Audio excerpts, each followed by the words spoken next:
amigos, soy Jessica Soto Huerta que los acompaña nuevamente en este especial Congreso Futuro que lleva hasta ustedes las ideas, las visiones, el debate de diversos temas en la voz de grandes expertos que han participado en Congreso Futuro desde el año 2011.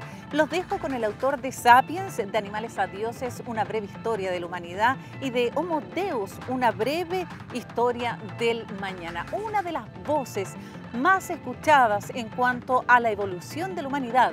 Me refiero al doctor Yuval Harari, quien participó en Congreso Futuro en el año 2016 y nos hizo plantearnos el rol de la inteligencia y también de la conciencia.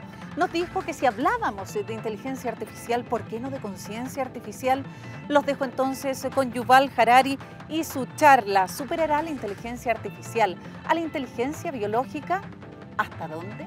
Veamos entonces a Yuval Harari y esta exposición del año 2016.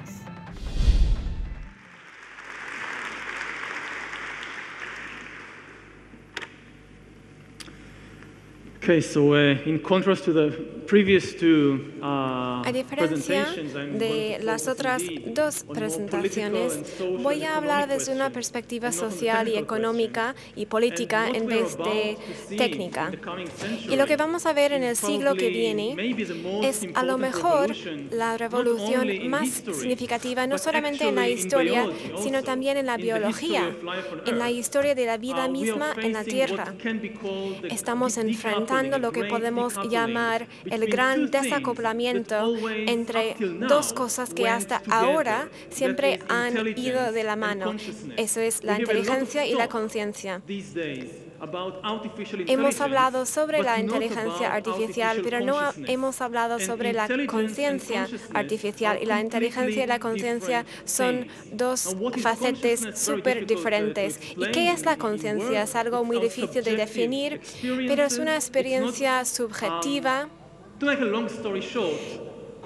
En breve, la conciencia se refiere a la capacidad de sufrir.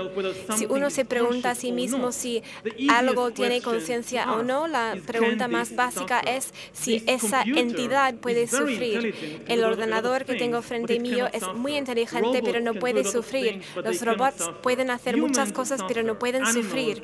Los seres humanos pueden sufrir, los animales pueden sufrir, por lo que tienen conciencia.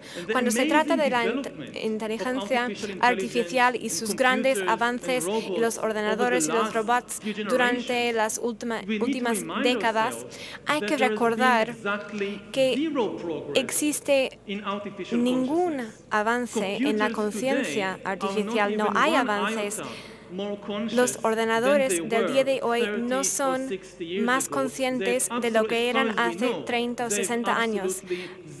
Hasta que sepa yo, no tienen conciencia ninguna. Lo interesante de esto es que hasta hoy en día la inteligencia y la conciencia siempre han ido de la mano en la naturaleza. Las únicas cosas inteligentes o con una inteligencia superior también eran entidades con conciencia. Entonces, la pregunta es, ¿cuál es más importante? ¿Cómo se relacionan? Y era a lo mejor una tarea para los filósofos, pero no tenía aplicación práctica en el pasado. Lo que estamos viendo hoy día y lo que vamos a ver cada vez más en el siglo XXI es que la inteligencia tiene un desacoplamiento de la conciencia y estamos aprendiendo a crear entidades muy inteligentes que no tienen ninguna conciencia. La gran interrogante entonces será, ¿qué es importante para el sistema, para el ejército, para el Estado, para la economía? ¿Qué necesitan? ¿Necesitan inteligencia o necesitan conciencia? Y la pregunta es obvia. ¿Necesitan inteligencia? No hace falta la conciencia. El ejército no necesita una conciencia, solo necesita la inteligencia. Y la gran pregunta es, ¿qué hacer con los seres humanos y animales conscientes en un mundo en el que hay entidades y ordenadores y robots más inteligentes, pero no conscientes, que pueden hacer las cosas mejores incluso que nosotros? Les voy a dar dos ejemplos de dos campos importantes. En cuanto a los ejércitos hoy en día, Los ejércitos están dirigiendo el camino, van a la vanguardia de la economía, y en los ejércitos lo que vemos es que los seres humanos en el siglo XXI, en el pasado, tenían que reclutar a grandes cantidades de seres humanos. Pensamos en los ejércitos muy grandes de las guerras mundiales, y hoy día la mayoría de los seres humanos ya no son útiles en el ejército. Los ejércitos están cada vez más pequeños, necesitan a personas muy calificadas en ciertos campos, pero dependen cada vez más en la tecnología avanzada para reemplazar a los seres humanos y los soldados. Y vemos lo mismo en la economía civil, con los robots y los ordenadores y la inteligencia artificial que están reemplazando a los seres humanos en tareas tales como manejar un coche o diagnosticar una enfermedad. ¿Qué necesitamos de los médicos? Algo que hacen la mayoría de los médicos es diagnosticar una enfermedad y ofrecer el mejor tratamiento posible o los mejores medicamentos. Ahora, un médico ser humano que intenta diagnosticar una enfermedad depende de algunas preguntas que plantea. Digamos que una persona se despierta, no se siente bien, va a su médico de cabecera. El médico va a plantear algunas preguntas. A lo mejor, si es el médico de cabecera durante varios años, a lo mejor recuerda algunos detalles sobre el paciente y la historia médica de la persona, o a lo mejor pueden buscar en el sistema las enfermedades que uno ha sufrido en el pasado y pueden intentar conectar esta información con la información que ya tiene el médico sobre las enfermedades y los medicamentos. Ahora, ningún médico ser humano es capaz de recordar toda la historia médica, y ningún médico ser humano tiene el tiempo, sobre todo bajo nuestro régimen económico actual. Ningún médico tiene el tiempo. Para una persona normal, común y corriente, el médico solo tiene unos 5 o 10 minutos para hablar con el paciente, hacer un pequeño examen. Ningún médico ser humano es capaz de conocer todas las enfermedades del mundo. Ningún médico ser humano puede leer cada artículo publicado en cada revista en el mundo sobre cada enfermedad y cada medicamento. Entonces hay muchas limitaciones y, por supuesto, un médico ser humano también se enferma, se cansa, puede tener hambre o sentir rabia. Y todo esto tiene impacto sobre la capacidad de diagnosticar una enfermedad. Si pensamos en la inteligencia artificial, tiene el potencial para superar estos problemas que mencioné. La inteligencia artificial puede, en principio, conocer la historia médica entera de una persona con su ADN, con las pruebas sanguíneas que le han hecho. Y también puede conocer la historia médica de sus familiares, de sus vecinos, de sus amigos en la ciudad y de todas las personas en el mundo. Puede conocer todas las enfermedades del mundo y puede ser actualizado con toda la información nueva, de toda la investigación nueva sobre todos los medicamentos. Y basado en estas capacidades, puede proporcionar mejor diagnósticos de las enfermedades que cualquier médico ser humano.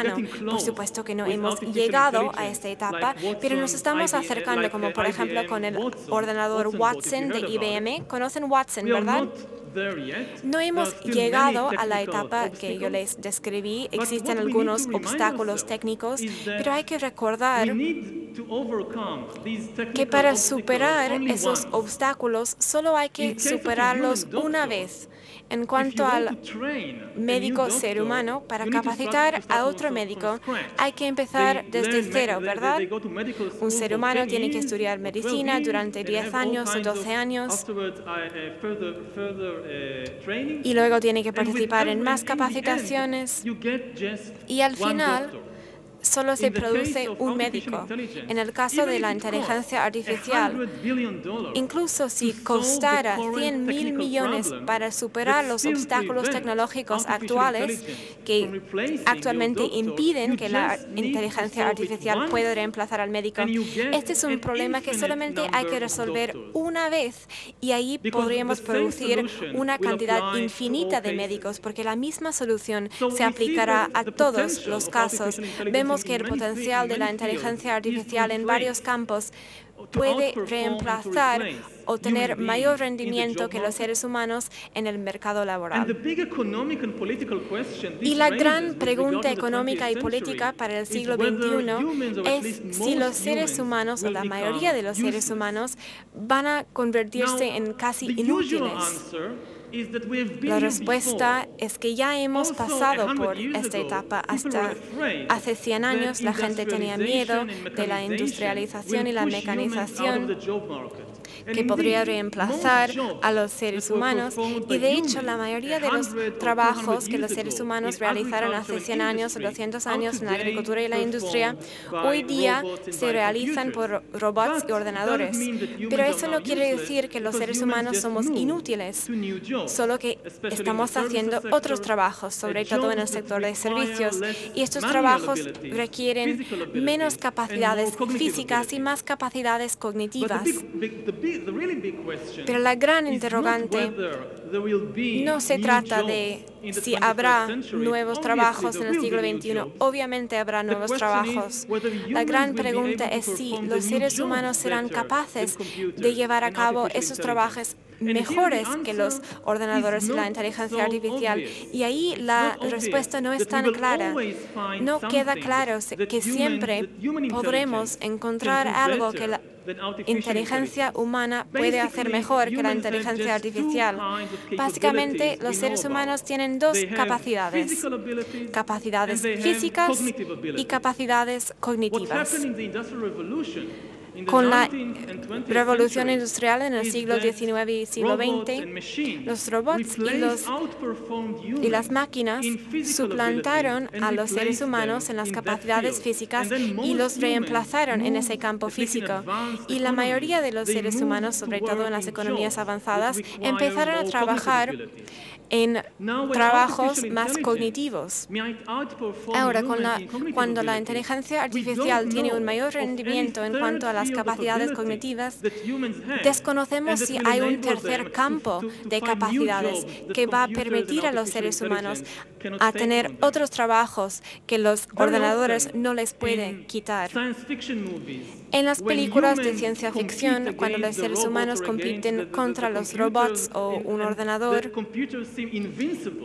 parece que los ordenadores son invencibles. Sin embargo, al final de la película, los seres humanos casi siempre vencen, porque resulta que los seres humanos tienen algo que el ordenador ni siquiera puede entender. Puede ser el amor o algo así. Sin embargo, esto no tiene nada que ver con lo que la ciencia nos cuenta hoy en día sobre los seres humanos y la biología humana. Sobre todo en cuanto a la ciencia, si dejamos de lado la ciencia ficción y dejamos de lado la mitología, no hay nada que la ciencia sepa sobre los seres humanos que va a pertenecer para siempre solamente a los seres humanos, más allá del alcance de los algoritmos. Lo que nos cuenta la ciencia sobre los seres humanos y la biología humana es que el gran descubrimiento de las ciencias biológicas durante los últimos 150 años desde Darwin se puede resumir en solamente 3 palabras. Los organismos son algoritmos. Cada organismo, incluido Homo sapiens, es solamente una colección de algoritmos bioquímicos configurados por la selección natural para maximizar la oportunidad de supervivencia y reproducción. Estamos aprendiendo a desarrollar mejores algoritmos electrónicos y estamos viendo una fusión de la vista biológica de la existencia y la vida con una visión más mecánica de la existencia y la vida. Y si es el caso que los organismos son solamente una colección de algoritmos, no hay motivo que nos diga que tiene que haber algo que el organismo bioquímico puede hacer y que un algoritmo electrónico nunca será capaz de entender y descifrar y tener mayor rendimiento. No hemos llegado aún a este momento, hacen falta algunas décadas más o algunos siglos más incluso, pero ya se nota que esto va a ser el futuro y ya estamos frente a ese desafío. La gran pregunta, ¿qué vamos a hacer con todos estos seres humanos útiles si se da el caso en el que los algoritmos electrónicos y los robots y ordenadores con su inteligencia artificial fueran capaces de triunfar sobre los seres humanos en todas las tareas relevantes al sistema militar, económico y social? Existe una gran interrogante en cuanto a esta discusión y se trata del tema con el que empecé la charla y se trata de la conciencia. Actualmente no tenemos ningún algoritmo ni explicación biológica para la conciencia y tampoco entendemos el papel de la conciencia en el procesamiento de datos e información. Es por eso que no podemos implantar la conciencia en los ordenadores o los robots. Es el único vacío en nuestra comprensión de la vida.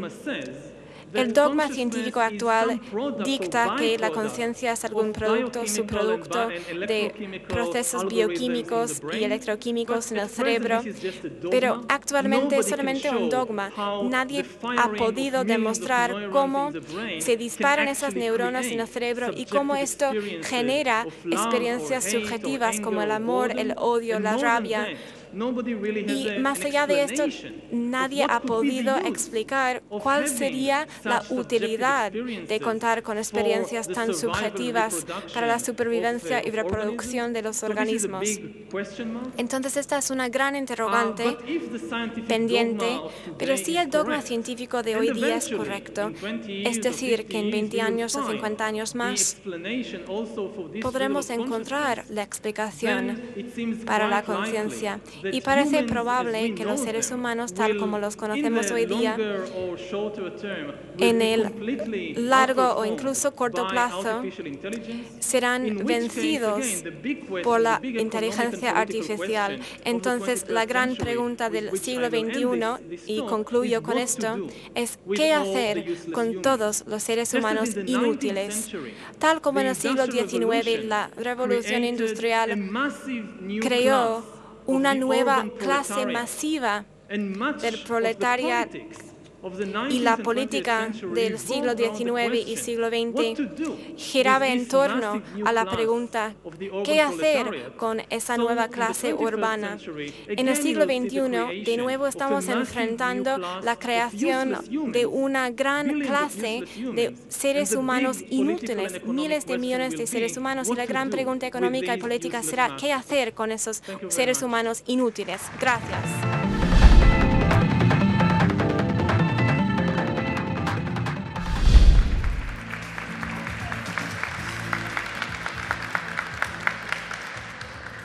Good morning. It's a great honor to follow, for the first time in my life, a former president and a future president in the same room. So it's quite an honor to be here. In 2011, I wrote a book which I was writing for the non-economists about an issue that I'd been working on for 30 years. And on page 1 of that book, which is called The Precariat, the New Dangerous Class, I said, unless the insecurities and aspirations of the emerging precariat are addressed as a matter of urgency, we will see the emergence of a political monster. That book has been translated into 20 languages, including Spanish, el español, y me ha llevado a hacer 400 presentaciones o más por todo el mundo. Y no van a estar sorprendidos de saber que después de noviembre del año 2016 recibí correos de todas partes del mundo diciendo: el monstruo que usted mencionaba ha llegado. Y creo que el tema que abordé en ese libro y en los 2 libros siguientes es más alarmante hoy comparado con el año 2011. Nos encontramos en el medio de una transformación global. Lo que ustedes saben, Corpolani y su gran transformación, entenderán la analogía. La analogía es que hay una fase desincorporada de transformación, y esa transformación global es la construcción dolorosa de un mercado global, de un sistema de un mercado global. Y esta fase desincorporada estaba dominada inicialmente por lo que ahora llamamos neoliberales. Friedrich Hayek, Friedman, conocen muchos de ellos en este país porque tuvieron influencia sobre Pinochet y los desarrollos sucesivos. Y esas personas querían la modificación de todo, la privatización, la atomización de la sociedad, y también una economía basada en la competitividad. Ninguno de nosotros puede ser lo suficientemente competitivo. Y en ese proceso, de manera muy importante, y voy a ser breve porque solamente tendré algunos minutos, perseguían una estrategia de desmantelar sistemáticamente todas las instituciones de solidaridad social de manera deliberada, porque son barreras a las fuerzas del mercado. Y de manera irónica, y debido a que la administración en los Estados Unidos y el capital financiero de los Estados Unidos en Wall Street dominaron los desarrollos subsiguientes, ya no tenemos un sistema económico neoliberal, sino un sistema que yo llamo capitalismo, donde cada vez mayor parte del ingreso lo tienen los que son los dueños de propiedades, propiedad intelectual, propiedades físicas, propiedades financieras. Y nosotros nos enfrentamos a una situación en la cual un pequeño número de empresas están surgiendo con esos algoritmos y ese poder monopólico para poder determinar cuál es la forma del sistema global. Nos estamos enfrentando a una crisis de desigualdad que no tiene parangón en la historia de la economía. Una segunda era. Hay un arquitecto que ha construido derechos de propiedad intelectual que está canalizando cada vez más ingresos a una pequeña minoría. Pero el contexto, eso es lo que quiero comunicarles, porque nosotros lo que hemos visto y que aún no ha terminado es la aparición de una nueva estructura global de clase. Y pensando en hoy y pensando en el futuro, no debemos olvidar la importancia de la clase. La clase importa. Tenemos una plutocracia en la parte superior representada por Trump y otros.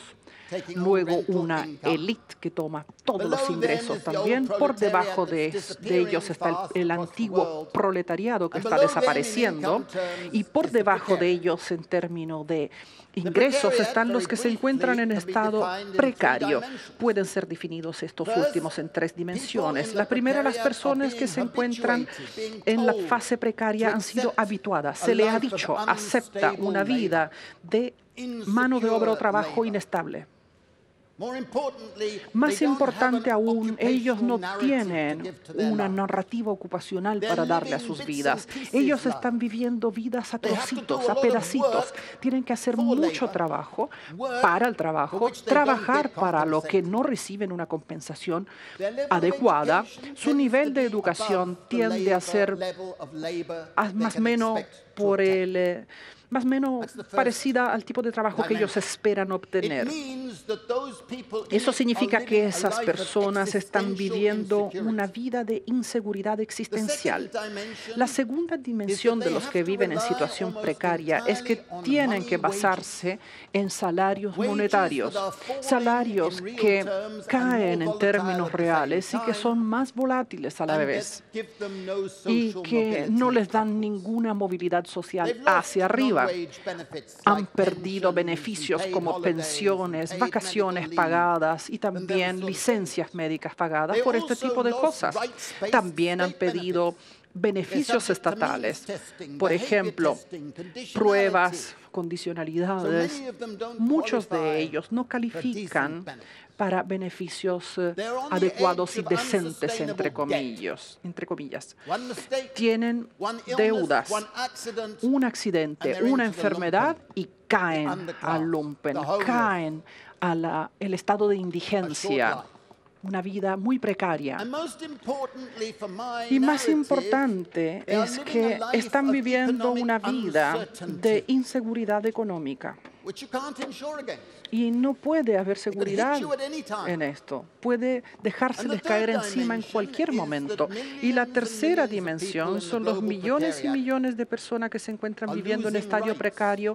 Están perdiendo derechos, están perdiendo el derecho de ciudadanía, ya sean inmigrantes o jóvenes, o sean personas de mayor edad o ancianos. Están perdiendo derechos sociales, civiles, económicos y políticos, porque ellos no ven un espectro frente a ellos, no ven por partidos o políticos, o no tienen una articulación o una visión articulada que justamente se relacione con estas personas que viven en estado de precariedad. Y fundamentalmente, por debajo de todo esto, la distribución de ingreso del siglo XX, ese sistema ha caído cada vez más. Va al capital y más a los que tienen, y menos va a la mano de obra, y más va a aquellos grupos privilegiados que se encuentran en el pool del trabajo, ¿cierto? Es un desglose y esto no va a cambiar. La revolución tecnológica que estamos experimentando está componiendo estos desarrollos. He sido invitado a Silicon Valley, a la Universidad Singularity San Francisco, y ellos reconocen la realidad de lo que está sucediendo. Y en este proceso, lo que hemos visto o lo que predije hace unos años es que habrá tres grupos en esta persona que vive en estado precario. El primero son los activistas, los que miran hacia atrás, hacia un pasado imaginario. No lo pueden obtener, pero están hambrientos de eso. Y votan para los neofascistas y populistas, los Trump, los Marine Le Pen, etcétera, y otros como ellos. Luego existe un grupo grande que llamo los nostálgicos. No tienen una casa en ninguna parte. Son minorías, son los inmigrantes. Hay muchas personas y no tienen derechos. Y luego existe un tercer grupo. Estas son las personas jóvenes que son enviadas a las universidades por sus padres que le dicen, si vas a la universidad tendrás un futuro, tendrás una carrera. Y luego salen endeudados, desilusionados, buscando una vida que solo le da inseguridad. Este grupo es nuestra esperanza, porque este grupo está buscando justamente nuevas políticas de un paraíso. obviamente disculpándome con Dante, una política que ofrece una reevaluación, una revigorización de los valores del iluminismo, de igualdad, libertad, fraternidad, solidaridad. Y tenemos que abordar este grupo. Y es aquí donde el tercer libro de la trilogía entra en juego. He estado trabajando durante 30 años en ingresos básicos.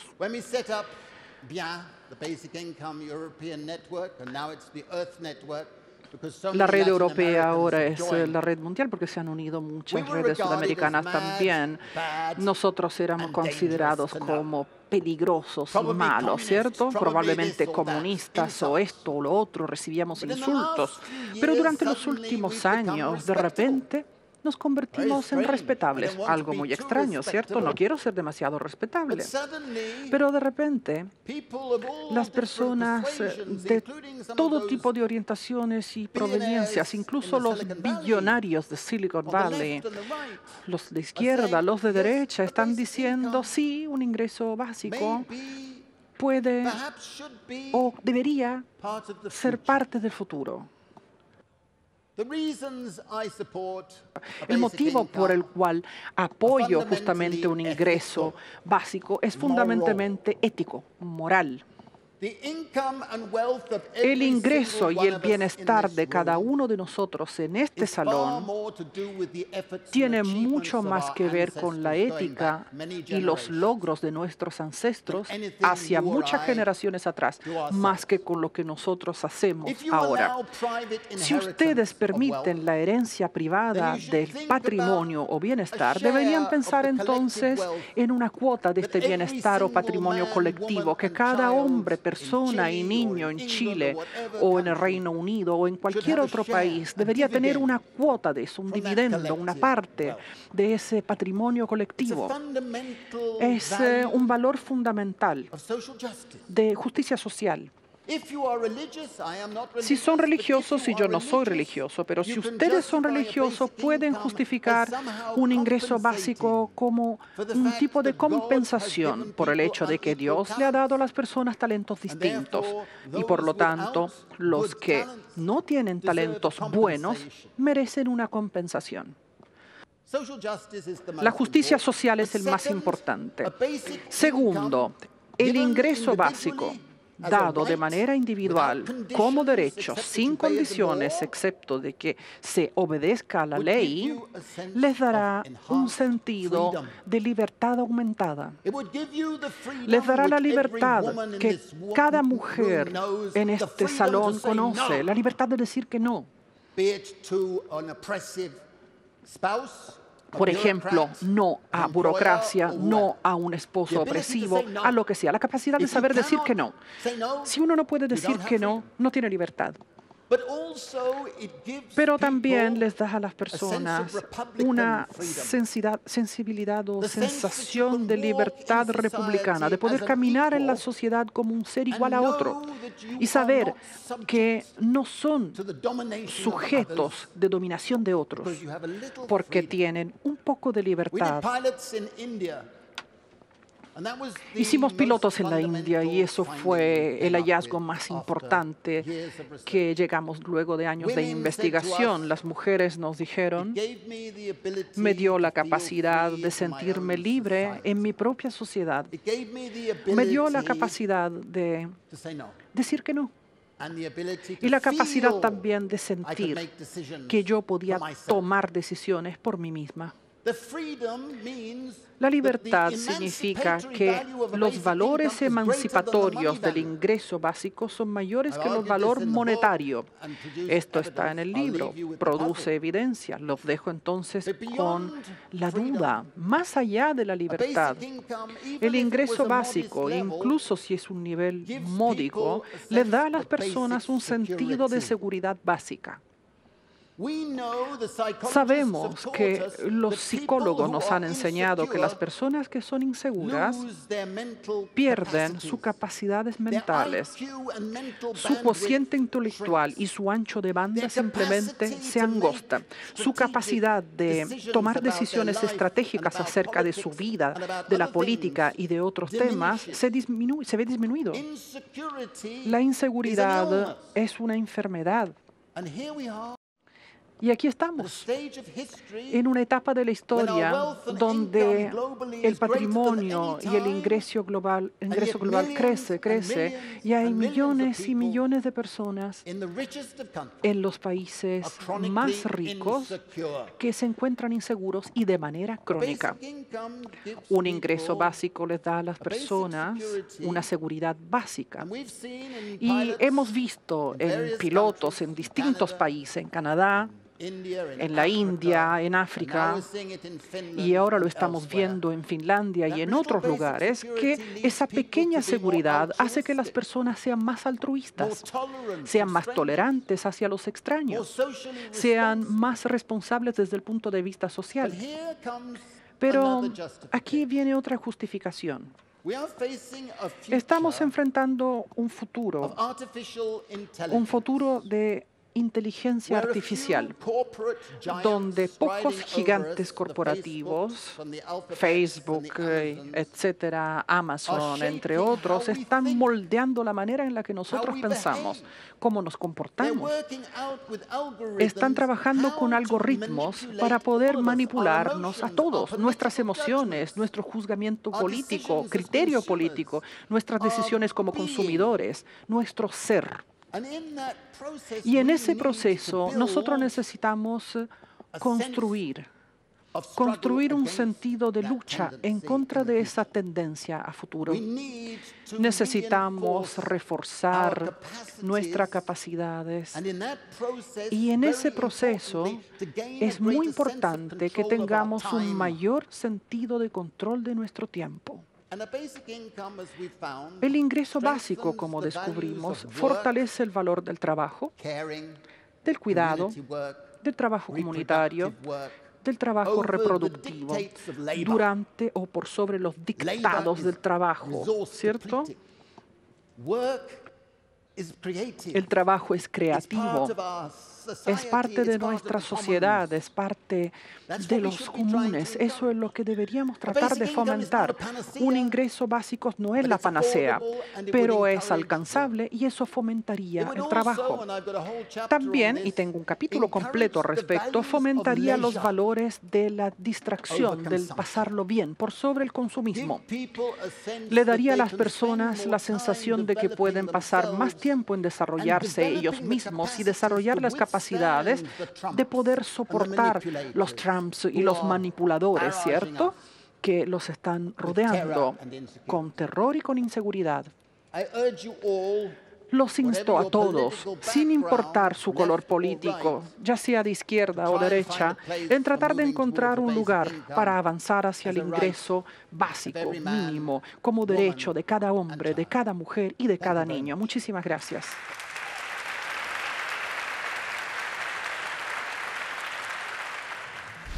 Bueno, ahí estábamos escuchando a Guy Standing y su charla del año 2018 acerca de la renta básica en esta exposición La Nueva Sociedad. Él nos planteó que el ingreso y el bienestar de cada uno de nosotros depende de la ética y también de los logros obtenidos por nuestros ancestros hacia varias generaciones atrás. Vamos a hacer un breve alto en este especial Congreso Futuro, pero los dejamos invitados a que nos acompañen en el segundo bloque. Tendremos a una chilena muy particular. Esperen.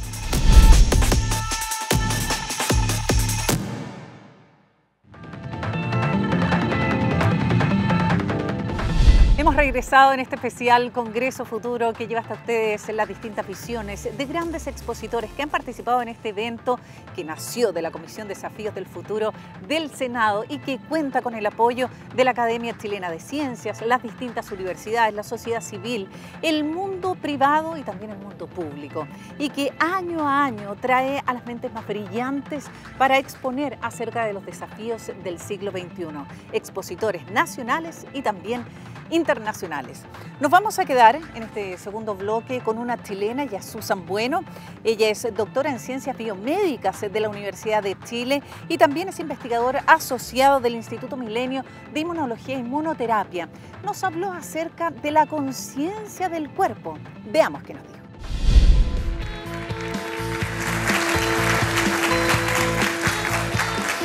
Muy buenas tardes a todos y muchas gracias a los organizadores por invitarme a presentarles un poco de la investigación que estamos realizando en mi laboratorio en la Universidad Católica y a contarles algo bastante especial en lo cual tenemos que empezar a tener conciencia. Dado de que este panel es sobre conciencia del cuerpo, hay una relación entre el intestino, el sistema inmune, que es modulado por los microorganismos y que dependiendo de nuestras decisiones diarias, podemos modularlo y afectarlo.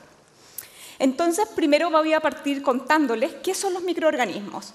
Los microorganismos son seres vivos microscópicos, por lo tanto, los tenemos que ver en un microscopio.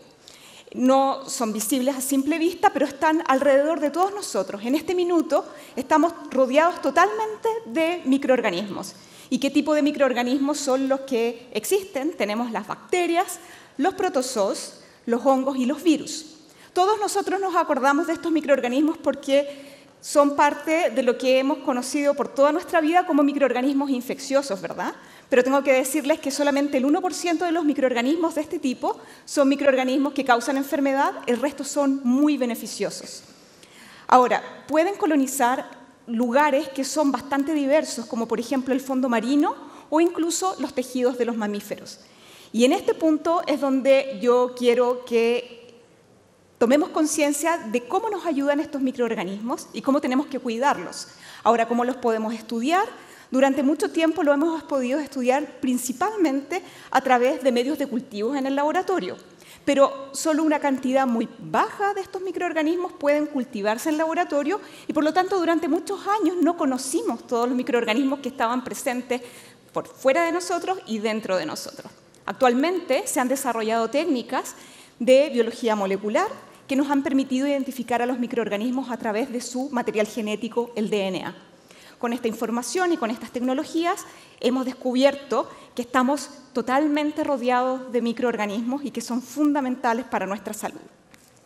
Dentro de los órganos que están siendo colonizados por microorganismos día a día sin que nosotros nos demos cuenta es el intestino.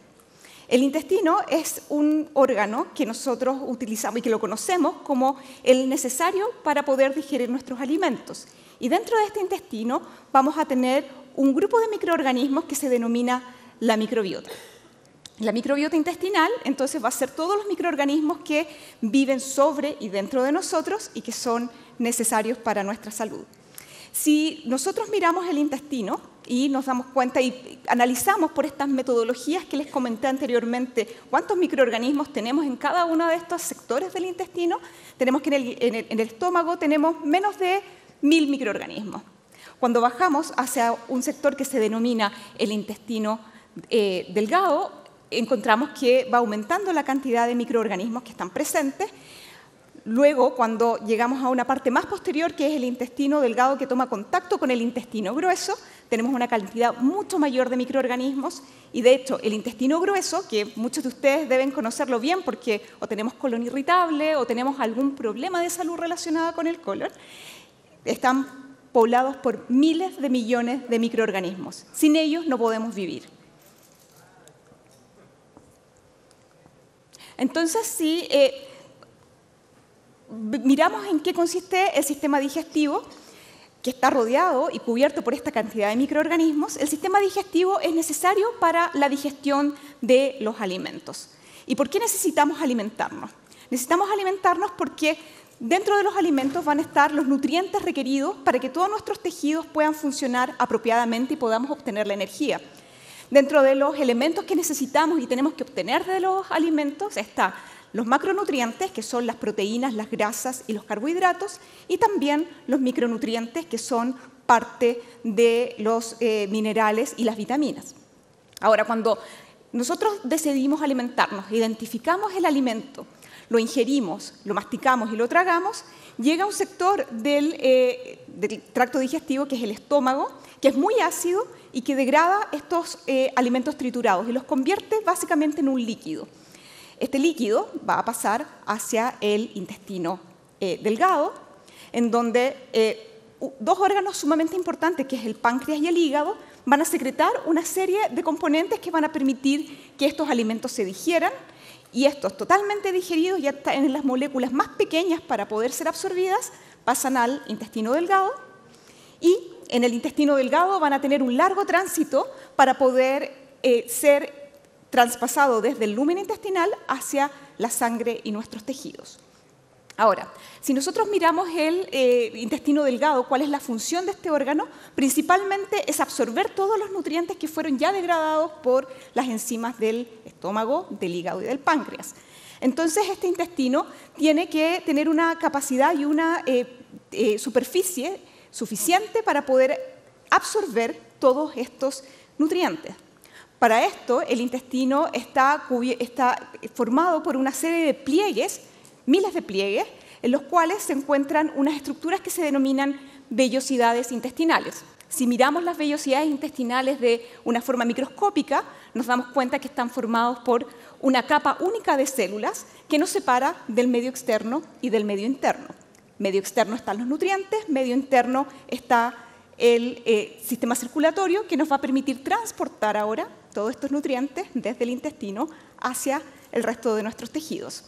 Ahora, cuando el intestino delgado ya absorbió todo lo que pudo absorber y no hay alimentos que no pueden ser absorbidos, van a pasar al intestino grueso.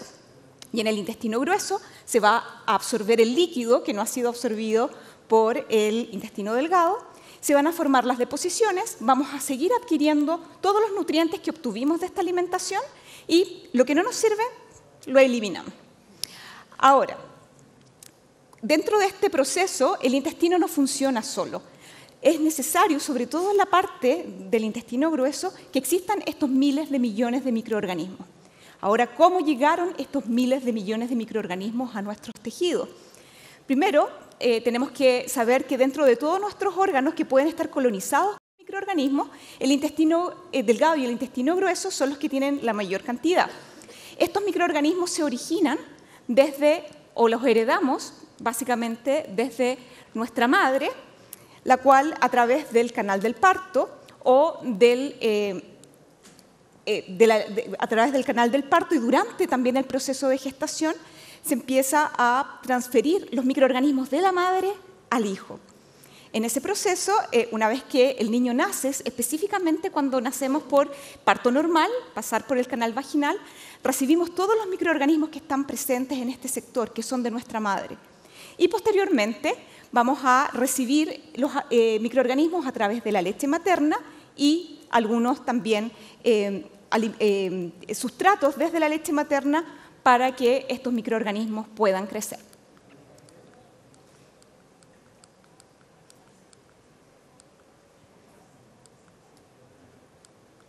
Entonces, lo que ocurre es que estos microorganismos que son parte del tracto digestivo y que recibimos de nuestra madre y que somos capaces de hacerlos crecer y prosperar en nuestro intestino, van a tener la capacidad también de modularse.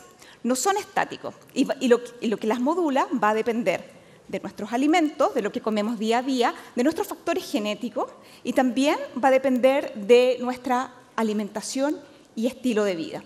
Ahora, ¿qué es lo que hacen estos microorganismos que están en el intestino y por qué son tan importantes?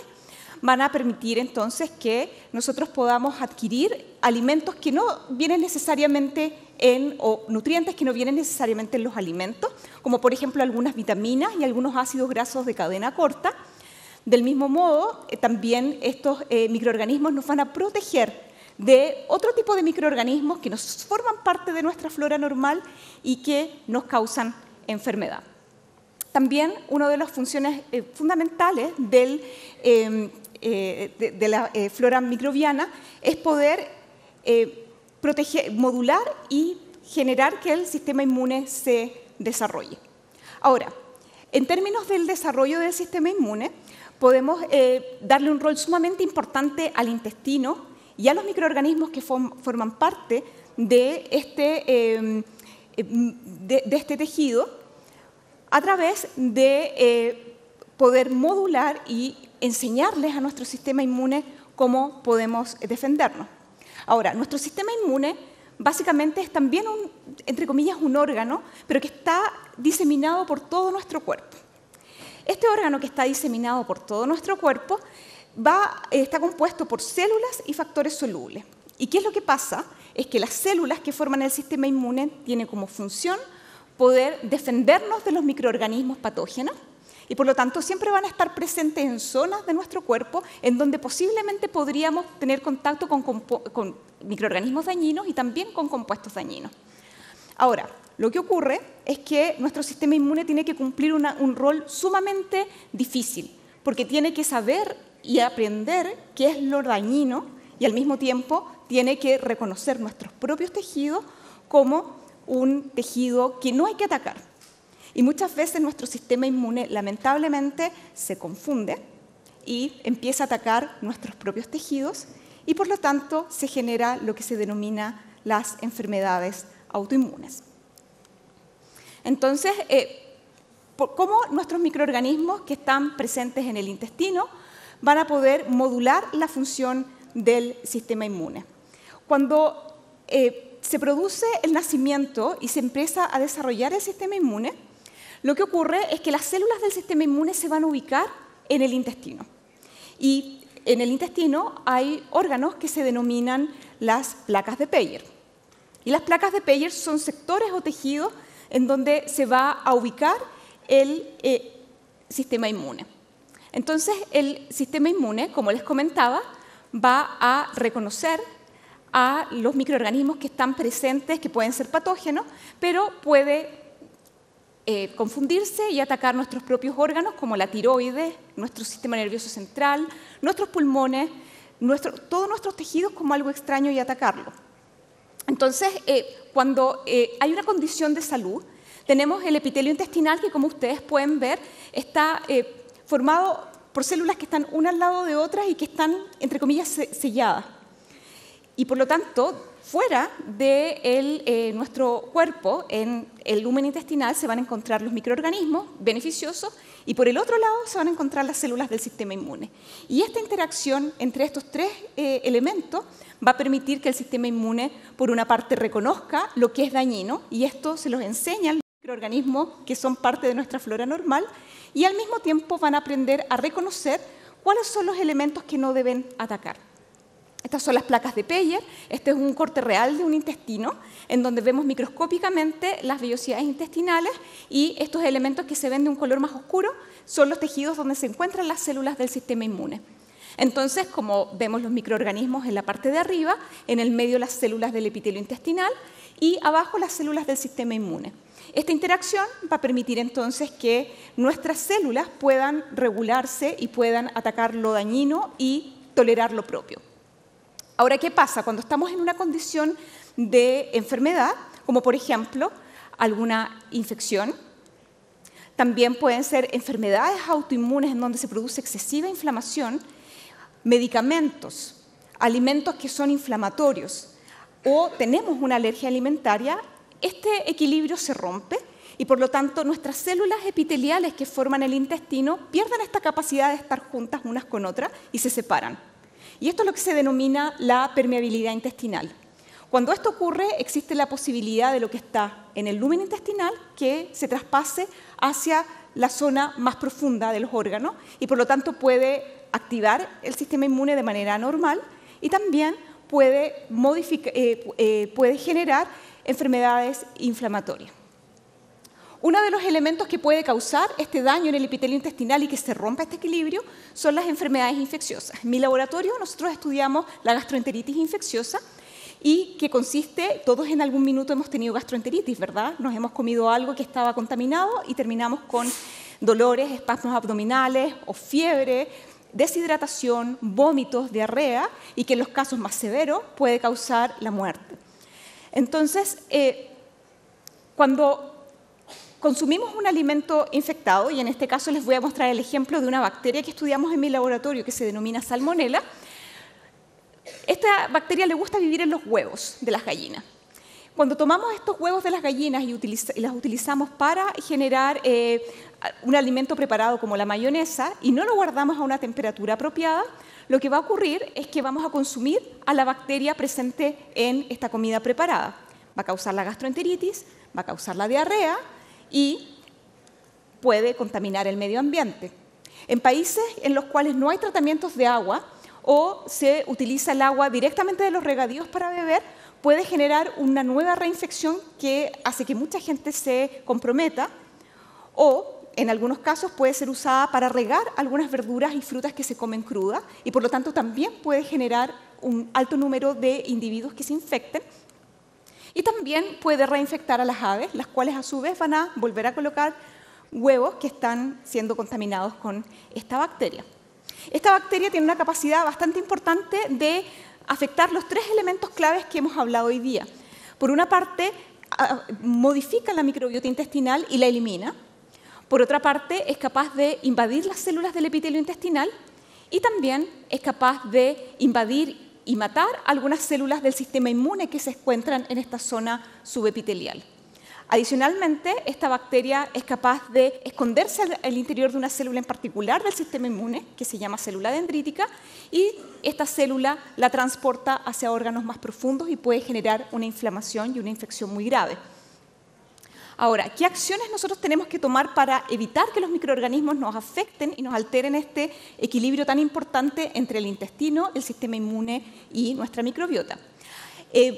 Aproximadamente, incluso en el siglo XX, al inicio del siglo XX, las enfermedades infecciosas eran la primera causa de muerte en el mundo. Básicamente porque antes del 1880 no se conocía que los microorganismos eran los causantes de las enfermedades infecciosas y por lo tanto se sabía que posiblemente el agua estaba contaminada, pero no sabíamos cómo tratarla porque no conocíamos los microorganismos. Pasteur fue un químico francés que investigó y generó la teoría de que los microorganismos son los causantes de las enfermedades infecciosas, y esto nos pudo ayudar a generar estrategias para poder reducir el número de infecciones, como por ejemplo la generación de vacunas, la higiene, el tratamiento de aguas, por ejemplo, y también hay dos elementos que son fundamentales para el control de las enfermedades infecciosas, como son los antibióticos y las vacunas. Pero ojo, los antibióticos que empezaron a estar disponibles desde el 1940 de manera masiva, también han traído algunos problemas porque nos han movido hacia el otro extremo. Y les voy a explicar por qué.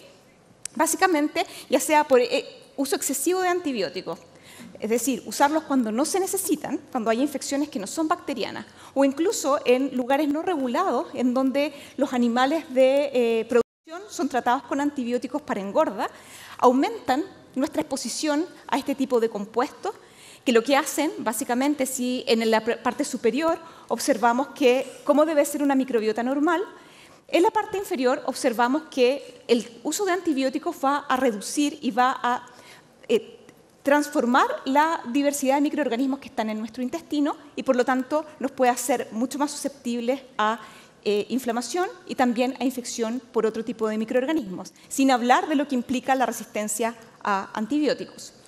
Nosotros en nuestro laboratorio, adicionalmente, hemos tratado de estudiar si el uso de antibióticos para tratar enfermedades como, por ejemplo, la salmonela, puede producir un efecto a largo plazo. Y lo que observamos es que en individuos en el laboratorio que son infectados con cepas virulentas de salmonela, producen en su intestino, después de un tratamiento con antibióticos, cuando ya la bacteria se eliminó, una mayor inflamación intestinal, que podemos ver en este gráfico como los puntitos que están con un asterisco arriba. Quiere decir que hay mucha mayor inflamación en los individuos que fueron infectados por una cepa infecciosa de salmonela y que además fueron tratados con antibióticos. Por lo tanto, los antibióticos nos ayudan para sanarnos de infecciones, pero su uso excesivo o incluso la infección más el uso de antibióticos pueden predisponernos al futuro a enfermedades inflamatorias.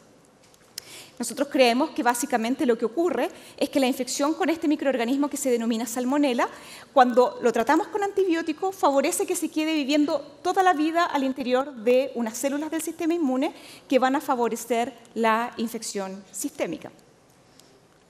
Entonces, ¿cómo podemos nosotros tratar? Entonces, ¿qué otro factor nosotros deberíamos considerar para tratar de cuidar este eje sistema inmune, intestino y microorganismos? Uno de los efectos clave o los elementos clave es la alimentación. Nosotros, si vemos este gráfico, aproximadamente desde unos 500 años atrás, o 5.000 años atrás, se empezó a realizar el cultivo de alimentos. Anteriormente todo era caza y recolección. Y a partir de las últimas décadas, diríamos, los últimos 200 años, hemos hecho una modificación tan importante de los alimentos cuales consumimos. Por ejemplo, la globalización, la modificación genética de los alimentos, el uso de pesticidas, el uso de preservantes. Por ejemplo, agregar productos químicos a los alimentos para que se mantengan por mucho tiempo y puedan viajar largas distancias. Comer alimentos que no están en estación. Todo esto ha ocurrido en una época de tiempo muy corta, comparado a todo el tiempo, si ustedes ven en esta línea, que dice desde 2 millones de años atrás aproximadamente, desde cuando se tomó control del fuego y se empezaron a cocinar los alimentos, hemos pasado un periodo muy largo de nuestra evolución consumiendo alimentos naturales y locales. En los últimos años, digamos en los últimos siglos, hemos modificado tanto la producción de alimentos que nos estamos exponiendo como nunca a componentes que nunca habíamos tenido acceso. Y por lo tanto, nuestros genes y nuestra microbiota no evolucionan tan rápido para poder responder a esto. ¿Y cómo lo evidenciamos? Básicamente los alimentos naturales son alimentos con los cuales hemos vivido todo el tiempo desde nuestra evolución.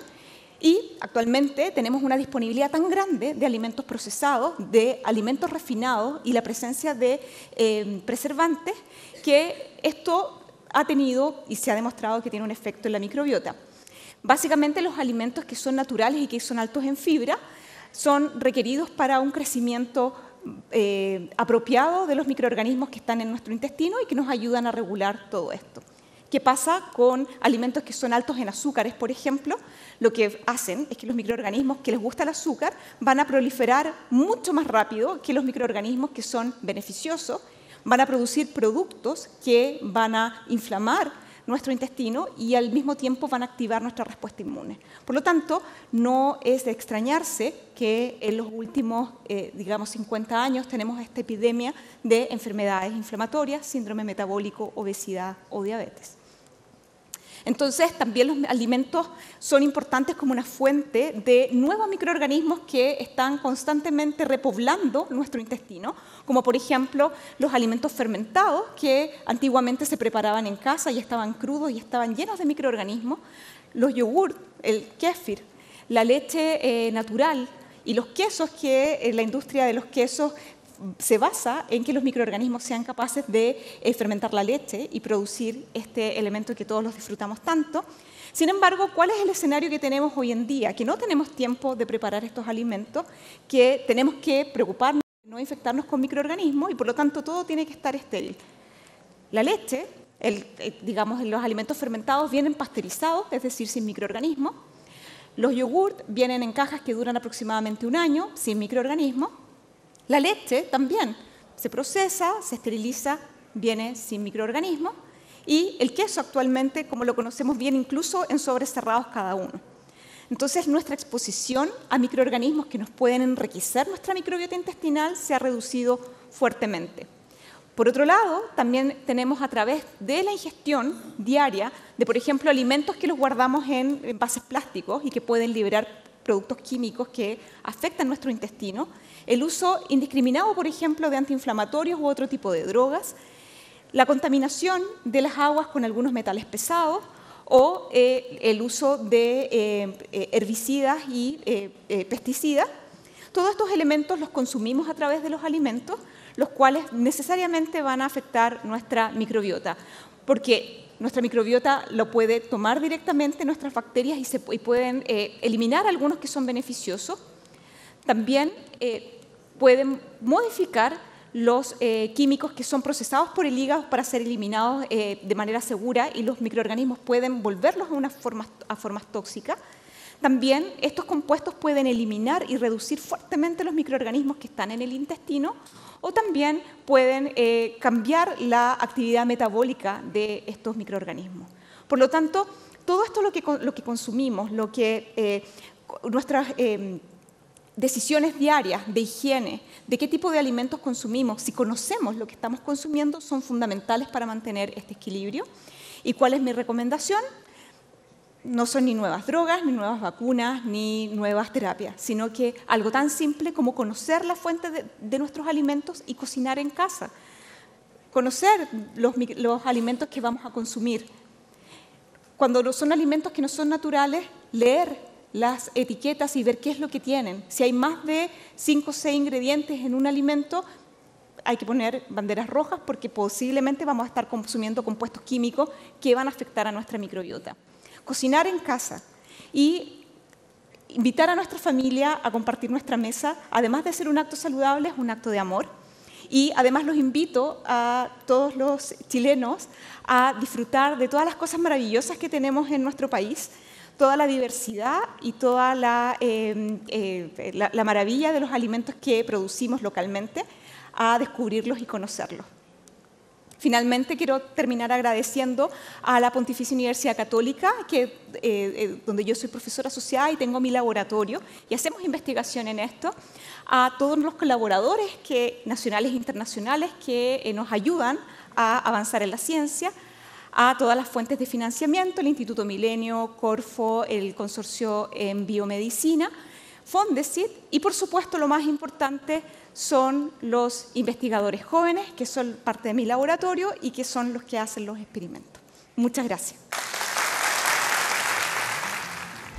De esta manera concluimos este especial de Congreso Futuro que lleva a ustedes las investigaciones, las visiones, las exposiciones de los casi 1000 expositores que han estado presentes en Congreso Futuro desde el año 2011 y que muchas veces nos hacen plantearnos y replantearnos lo que estamos viviendo hoy con el COVID-19 en tiempos de cuarentena.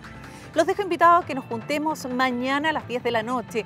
Vamos a tener a una expositora que nos hablará acerca de la salud mental de los humanos del futuro. Eso y más aquí en Congreso Futuro y este especial que llega para ustedes. Nos vemos.